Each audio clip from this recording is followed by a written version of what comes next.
สบายดีมื้อนี้อย่ามาให้ผมฮู้กับทุกท่านเนาะมื้อนี้หลายท่านอาจจะมีปัญหาเกี่ยวกับเรื่องสุขภาพอยู่จะเป็นความดันเบาหวานกระเพาะลำไส้นะแล้วก็เกี่ยวกับ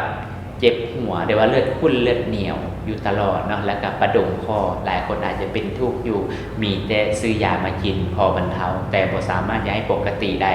เมื่อนี้หลายๆคนยังมีความเชื่อว่าเบาหวานมันบ่สามารถที่จะเฮ็ดให้หายขาดได้เนาะแต่มื้อนี้ข้าพเจ้าไปเรียนเกี่ยวกับบำบัดมาถ้าเฮาเฮ็ดถูกต้องเนาะประมาณ4เดือนค่าน้ำตาลเบาหวานหรือว่าลำไส้เนาะจะอยู่ปกติเลยแต่มื้อนี้เฮาก็มีเกี่ยวกับอาหารเสริมเนาะมาฮู้กันเลยว่ามีอย่างนี้คือเซซามินเนาะเซซามินนี่ก็จะไปช่วยเกี่ยวกับพวกลดไขมันในเส้นเลือดแล้วก็โรคกระเพาะลำไส้แล้วก็กินลงไปนะมันจะไปช่วยเกี่ยวกับโรค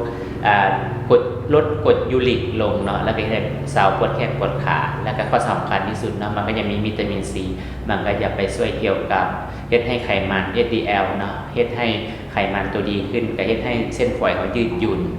อันนี้เป็นสิ่งที่สำคัญและส่วนที่2นะคือเอิ้นว่าน้ำดำผักอีหุ่มเนาะคือเอิ้นว่าสารสกัดบักไม้รวม32ชนิดนะตัวนี้จะช่วยไปฟอกเลือดถ้าท่านใดที่มีปัญหาเกี่ยวกับเลือดข้นเลือดเหนียวและกับไขมันในเส้นเลือดเนาะตัวนี้ก็สามารถที่จะช่วยได้และก็ข้อสำคัญสุดคือจะไปช่วยล้างลำไส้ให้เพราะว่ามื้อนี้คนเราจะมีลำไส้ยาวอยู่ประมาณ7เมตรเนาะเวลาเอากินอาหารไปมันจะไปตกค้างอยู่ในลำไส้ประมาณ2กิโล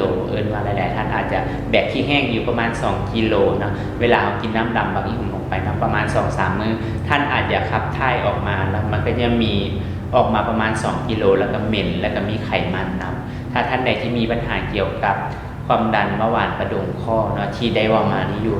ซื้อไปกินลองเบิ่งเพราะว่าข้าพเจ้าไปเรียนเกี่ยวกับบำบัดมา12ปีเนาะ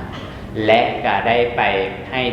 หลายๆท่านที่ได้กินเนาะแล้วก็รู้สึกว่ากินแล้วดีขึ้นไข้ขึ้นบางคนกินยาประจำเนี่ยตอนนี้บ่ได้กินยาประจำเนาะถ้าท่านใดที่สนใจก็สามารถอินบ็อกซ์สอบถามเนาะหรือว่าหาข้อมูลอย่างได้แน่เนาะมาซื้อมานั้นแล้วข้าพเจ้าก็จะบอกวิธีว่าคาลัมอย่างกินได้ถ้าเอาคาลัมของกินได้เนาะแล้วก็กินพวกเสริมอาหารนี้ไปนำเชื่อเลยว่าประมาณ 3-4 เดือนท่านจะสุขภาพแข็งแรงแล้วก็ปกติถ้าท่านใดสนใจก็สามารถอินบ็อกซ์สอบถามได้เนาะสุดท้ายนี่ก็สบายดี